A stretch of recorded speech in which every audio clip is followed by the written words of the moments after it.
Hey everyone, welcome back to Tactical Magic. This is Molly Mandelberg, your host, and we are talking about some consciousness and some magic today, maybe even a little business because we like to sometimes. We've got a super exciting guest, Angela Levesque, here with us, and we'll be back with her in just a moment. It's not just about mastering technology. It's not just about brand or messaging. It's not just about making more money. It's about showing up in a big way so your people can find you. This is about bringing your most wild and authentic self into the hustle and grind. Welcome to Tactical Magic, a business strategies podcast for the warrior goddess entrepreneur. Awesome. So Angela has a clinical background as an exercise physiologist and wellness consultant, as well as a training in Reiki, healing touch, reconnective healing, hypnosis, and meditation. This allows her to take an integrative approach to her work. She knows that our level of awareness governs every aspect of our lives. Our level of awareness governs every aspect of our lives. I just want to repeat that.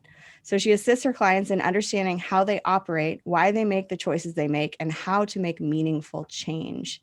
Angela teaches weekly drop-in classes on mind-body skills. She also instructs classes and workshops both on and offline on topics of personal growth, the nature of consciousness, and spirituality. Her first book, entitled Healing Environment: The Conscious Creation of Health, outlines the individual, spiritual, and environmental roots of our health crisis. Welcome to the show, Angela.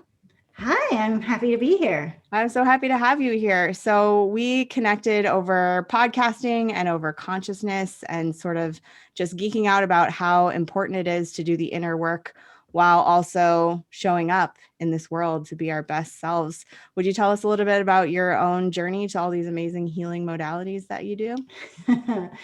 Well, I would say that I started my conscious awakening path, I guess, when I was about 14, when my grandfather passed away. And I grew up in this very kind of strict Baptist household, and I had a lot of questions. And my answer to the questions left a lot to be desired. So I started seeking out answers to those questions in Buddhism and Taoism and all sorts of Eastern philosophy. And I found that, again, I didn't have a lot of people to talk to about this stuff. I mean, I was young and, I was meditating in my closet when I was 17 because I didn't want my parents to know, because at that time they thought meditation was, somehow outside of religion.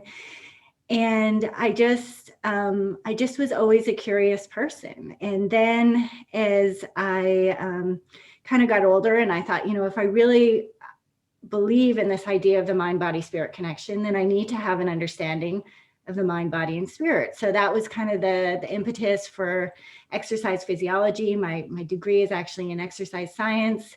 And then at the same time I'm doing that, I started my Reiki, and Reiki was a beautiful gateway into understanding kind of the underlying energetics of all things. And this, to me, just kind of blew up my world. And then I wanted to learn more about meditation because I'd been doing it for so long, but I wanted to study it, and be more specific be more conscious about that. And yeah, so all of these pieces just came together.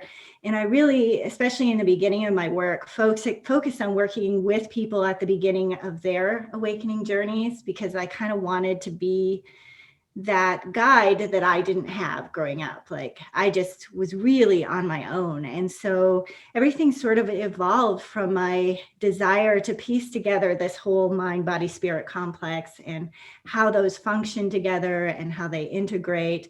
And, my left brain, masculine focused self was like, okay, I'm going to look at each piece and study each piece and then figure out how they come together. But it was really the energy work and all of that that kind of pulled those pieces together, because it opened up the whole idea of consciousness and this field of potentiality. And so I found the bridge between all those components. Yeah, I was going to say you've become the bridge between all those components, which is pretty beautiful. I know personally I've had historically in my life a lot more focus on the spiritual awakening and more ignoring the physical. And I've had, really best friends and close friends where they focus only on awakening through their physical connection to their body and trying to ignore the other stuff, the energy and the spirituality side of it. Would you talk a little bit more about the connection of those and how they're so, they enhance each other so much? I often receive, and I'm going to call it a compliment. I receive the compliment that I'm able to take these concepts of consciousness and spirituality and energetics and really ground them in the material. So I too have friends where everything is kind of up here and it's like, okay, that's really fun and exciting stuff to talk about. But, I still have to go pick up dog poop and I still have to pay my bills and I still have all these like 3D interactions in my life that I don't know how to take that and integrate it. And then, like you said, you meet people where it's all about this experience. And I find both to be important. I would say myself, I leaned more, like I said, I'm more grounded in my masculine self. So I do like to, say I'm creating a new class or something. The very first thing I will do is sit in meditation, but then it's like coming up. I love the curriculum building and I love getting all nerdy with like, okay, so how do I put this all together and what's the technology piece? And so I do love all of that. And so it's incredibly important to bridge the masculine and feminine and like the really high concepts of spirituality with the really grounded, here and now. And I think though, like for each of us, finding that gateway or that portal into how those integrate, I think is unique because my partner, Lisa, with Chaos and Light, she is so grounded in her feminine. And so she comes at things in a completely different way, which I think is super valuable, but I wouldn't say that her way is better than mine or my way is better than her. I think just having the understanding of where you typically tend to be grounded and then being able to reach out and kind of complement your approach with either the, like the masculine or the feminine. Yeah, totally. I think it's really important to get that every person works differently, like you said. And also where you notice, if you start to notice that you have a blind spot of like, I'm not sitting and tapping into that higher self, I'm just going straight into the masculine action or whatever, to start recognizing where those blind spots are so you can stretch your comfort zone or so you can integrate more of your parts so that, everything that comes to life through you or everything that you're manifesting or actualizing or working on becomes more integrated or more synthesized through all your different cells. Yes, that to me is, well, even just the name of my company, Chaos and Light, chaos is the feminine. And chaos often, gets a bad rap and we think about it in the negative concept, but there's no birth without the destruction piece. Yeah. And chaos actually means like void or chasm. So it's the void space. It's the womb. It's the place where all things that we create, it starts with that. And so I do think we need to just understand what our tendency is. Somebody said to me the other day, and I thought this was so beautiful, that the masculine needs to be in service of the feminine. And I kind of already thought about that, but it made so much sense. And what happens when we are just about the action, when we don't really understand our motivations or what's really underneath the creative process. And I think that if we look at a lot of the destruction in our world and, the environmental destruction and that sort of thing, it's because we've had a masculine that hasn't been in service of the mother. Mm-hmm. And that to me, so yeah, it doesn't matter necessarily what your portal is into either of those, as long as you appreciate that you probably have a way that you approach things, and then find ways to like supplement that by seeing where your blind spots are, like you said. Yeah, definitely. And I think that chaos has a bad rap and it shouldn't be that way. I totally agree with you. I think chaos is where things go back from solidity into particles, and that's where new things can be created from those same particles. So really chaos is the precursor to new life, in my opinion, new creation, new birth. it is sort of at the birth, and it's at the end, right? So it's kind of it comes out of the womb. So we move from the formless into the form, and then we have form, and then eventually that form has to disintegrate and move back into the void space, and it's just this cycle. And I think that's beautiful. It is beautiful. I was poking around on your website before we hopped on here, and you mentioned, I'm not sure if it was a podcast episode, I think it was, about the warrior, the anchor, and the visionary. Would you tell us a little bit about this? Yeah. Um, I actually first did that podcast back, I think, right after the 2016 election. And you were seeing a lot of people who were waking up to like, oh, wow, I've never been interested in maybe social rights activism or even politics or anything like that. And you saw a lot of people that were getting up and going to the protests and doing the marches and those sorts of things. And at that time, I had decided not to go to the Women's March. And I thought, it's so important that we have people with the warrior energy. We need people who are willing to show up from a place of heart, and really, move from a space of impeccability. And impeccability is the proper use of energy, which we can talk about in a second. But we also need people who want to anchor the frequencies for this new world to be born.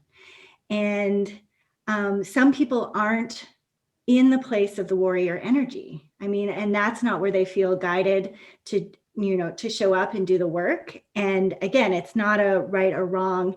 It's just that we need people who are willing to show up as warriors. We need people who are willing to anchor those energies, those frequencies for something better. And then we also need the visionaries who are able to put out ideas, without fear of being called, because everybody who comes up with a new idea is always dismissed at the beginning, right? They're treated as a quack or whatever, but we need people who kind of have the courage of conviction to say, here are some possibilities for where we want to take this. And I think all three of those are important, and each person knows where they're called to show up. And we shouldn't disparage people. Like, I didn't go to the Women's March, and I had, specific reasons for that, but I absolutely supported the Women's March. It just wasn't where my energy was at that time. And and I think all three of those archetypes are called for right now, as I personally think we're trying to birth a new paradigm. Yeah. What I love about that too is the permission to be what you're called to be, and not to try and shapeshift yourself into what you think everyone is expecting of you. That exactly who you are and exactly how you're expressing your care and your passion for something is the way you're meant to bring that forward. I love that. Yeah. Because I think part of the old paradigm is trying to show up as expected. Yeah. Yeah. And I don't think that that's the path forward. And like you said in my bio, that I really believe that our awareness, it's not that it's right or wrong or that we need to be somewhere. It's just that if we understand where we stand, that is a powerful place. Then from there, we get to choose. There we have conscious choice to bring into our experience, what we want to see for us as individuals, for our families, for our communities, for our world. And it doesn't work if we're being called to this old way of being that's like, this is how you should act, or this is, what you need to be to make this change come to fruition. Yeah. What I'm hearing is it's time to break the fucking mold. Absolutely. Yeah. And be you at last. Damn it. Yes. Awesome. I love that.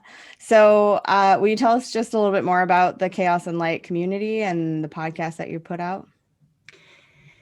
Yeah. So for your listeners, in the past few years, have been living in Japan. And shortly after I moved to Japan, I got off of Facebook. I was still on Twitter for a while, just because, one, I thought as a company, it was, commodifying our attention. There was all of these really manipulative things. And from a business perspective, they would change their algorithms and you put something out and it would reach 3 people. And how discouraging is that these are your, this is your platform to connect with your community. And there's all of these things that whether it's, streaming a stream of ads or the algorithms that decide, who gets to see what, those kinds of things. And then I just saw that the way that, kind of the womb that they had created in this social media and many of the platforms, I won't say all, just they were designed to make people angry, and they were designed to create division, because they found that the more the more angry you were at something, the longer you stayed on site, the easier that it was to advertise. So all of these things. And so moving to Japan, I was like, I just don't want to support this company anymore. I'm just seeing all this fighting and politics, and not that politics in and of itself are bad, but the story underneath the politics is us versus them. And again, that's something that I would like to see disappear. And so I got rid of Facebook, but I missed community. I missed the good things about it, which was, connecting with people that I love and all of those things. And then COVID happened, and more people started to spend time online. And again, at that point, I'm only on Twitter, and it became so aggressive. It just didn't feel safe to start to be able to share some of my spiritual stuff. And so I just like, what is it? And then I started looking for apps, and I found a lot of apps that were based on one teacher, like, follow me.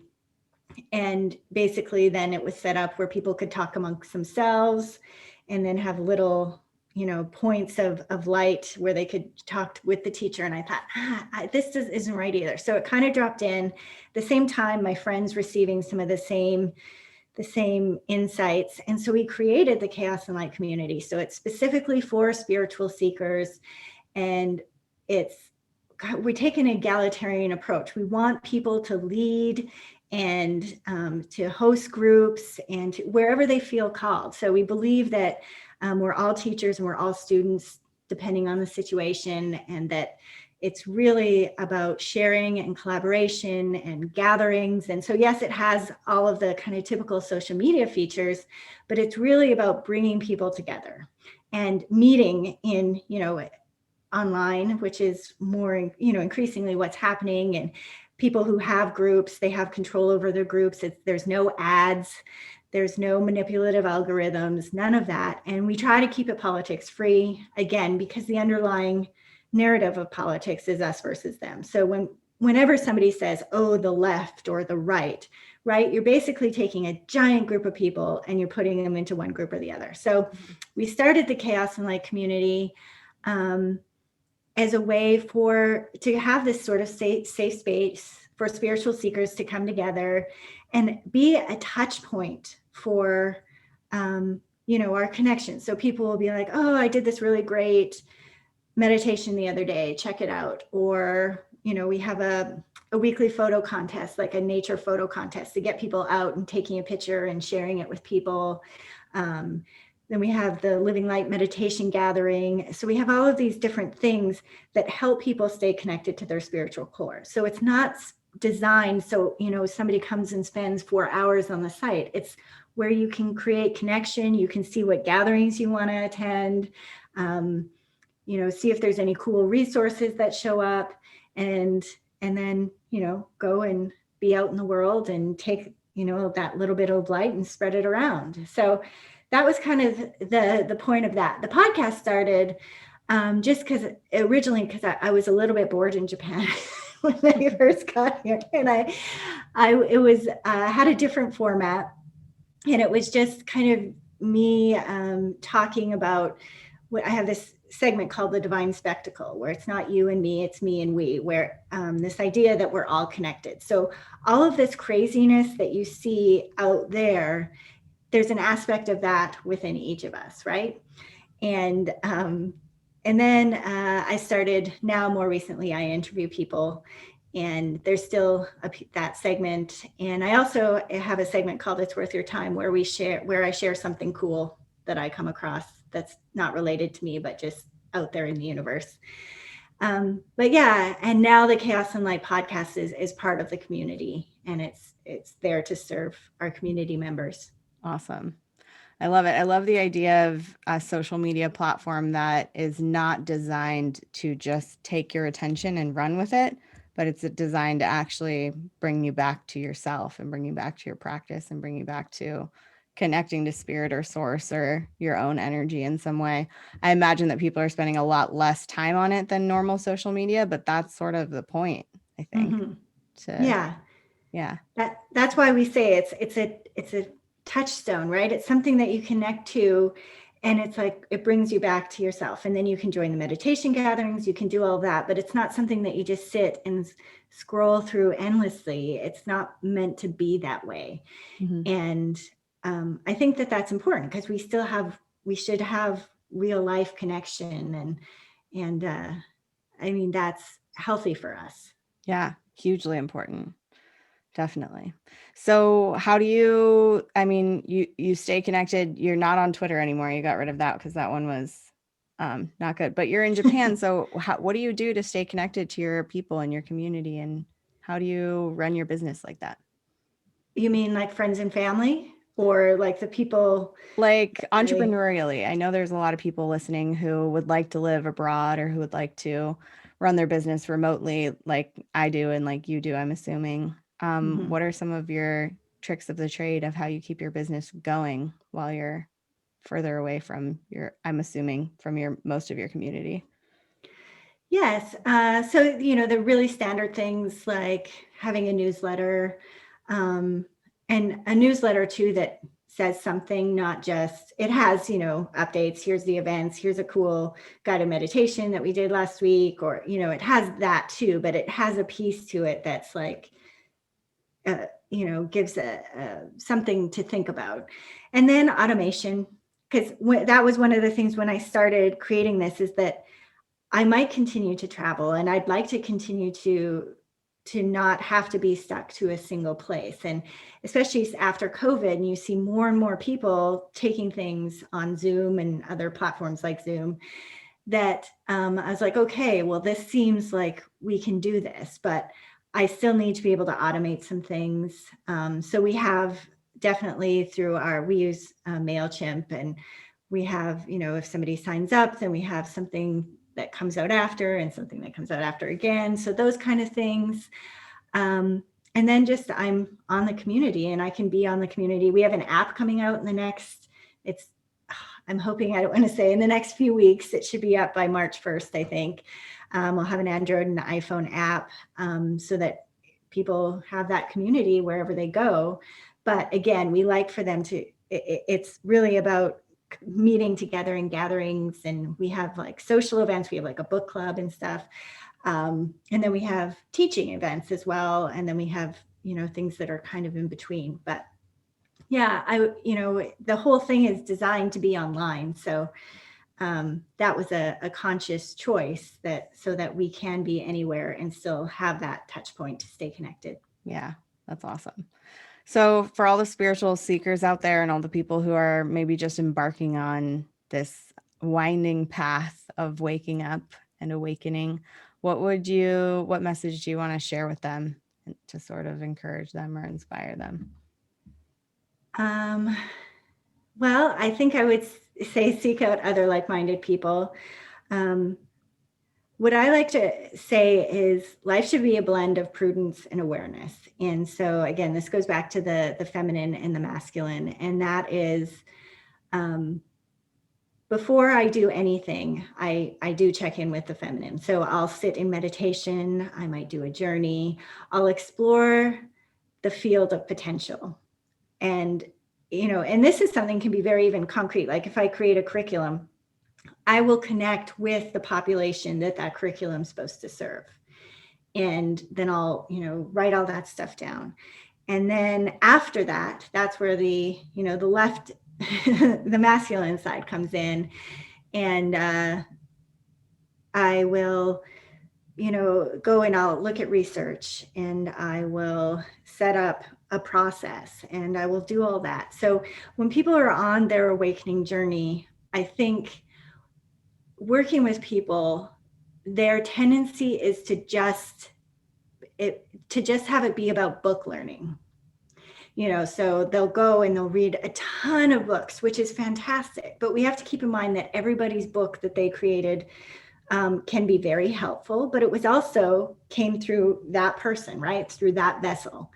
And so having the experiential is just as important as knowing, as reading people's ideas about things. Because often, right, and I'll see this too, working with people in the beginning, is they'll read a book and it will really resonate. And then that'll be like, oh, I figured out the nature of the universe, or this is how it all works. This is absolutely, this is how I create everything I want to desire. And, that's not to say that that's wrong, but that's also one person's idea of how that goes out. So everything should be this beautiful exploration of the masculine and feminine. Read books, but then do experiential things like, do a journey, do a guided meditation that has you, talk to your animal guides, or seek out a drumming circle, or, something that kind of brings in that feminine piece too, because that's a really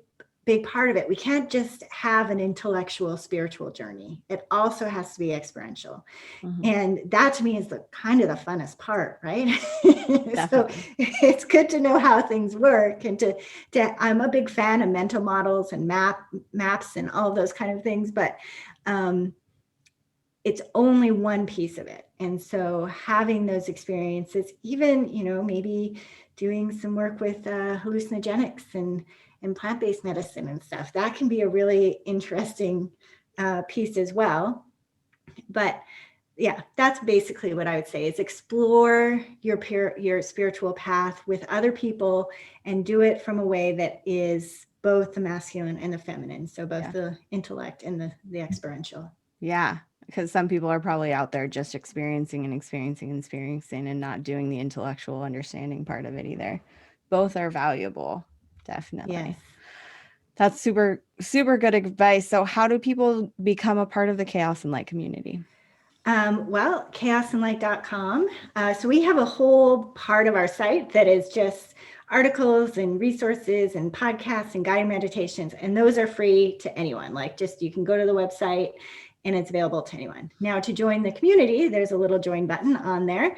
And we decided to go with a membership-based model because we thought that one was the best model to live according to our values. So we didn't want to plaster our site with advertisements, and we didn't want people buying advertisements to post within the community. We don't want any stuff like that. So we thought, if people pay, and the basic membership is $15 a month, and then there's a yearly membership for $111, and then you have access to gatherings and the social media aspects and all of those pieces, and then you never have to be advertised to. So yeah. Because I'm sure people generally spend an average of $111 on the stupid stuff they buy off Facebook anyway. Well, and if you attend the meditation gathering, which happens 3 times a month, that pays for your more than pays for your $15. Definitely. Yeah. So yeah, you can just go to chaosandlight.com. And even if you're not interested in being a member at this time, like I said, I post new guided meditations there almost weekly, and lots of interesting, actually the most searched, when you look at the Google Analytics, so what people are searching that brings them to your site, is we have an article about timeline collapse that for the last 3 months has been the number one reason people have found our site. Awesome. So if you're out there and you're like, I've always been wondering about timeline collapse, well, we have an article for you. I am sure there are a lot of people listening who have really been wondering. And if they weren't wondering about it, they're definitely wondering about it now. I love that. Awesome. Thank you so much, Angela, for being on the show. And any last words you want to leave people with? No, I don't think so. I just thank you so much for taking the time to talk to me. That was wonderful. Yeah, it was wonderful. And I feel lit up by all that we talked about, and just by the potency of the mission that you're putting out into the world, that we don't have to be dependent on social media to stay connected. Because as a globetrotter and a vagabond and a nomad, I've relied heavily on social media just to stay connected to people over the years. And I love the idea that more of this spiritually minded, mindful community will have a new place to gather and spend more focused energy on what we're creating and less, what superhero do you feel like today kind of stuff. Yeah, isn't it? And yeah, one piece of it is, if for creators out there, if you have your own Facebook groups and you're tired of, dealing with Facebook, you can come create a group over. We have an ambassador program as well. You can bring your community over. I love that. That is a great resource. Yeah. Awesome. Thank you so much, Angela. And just that link again is chaosandlight.com. We'll put that in the show notes for you all. Whatever happens, keep asking big questions and taking bold action, because you are here for a reason. Thanks for listening, everyone. Bye.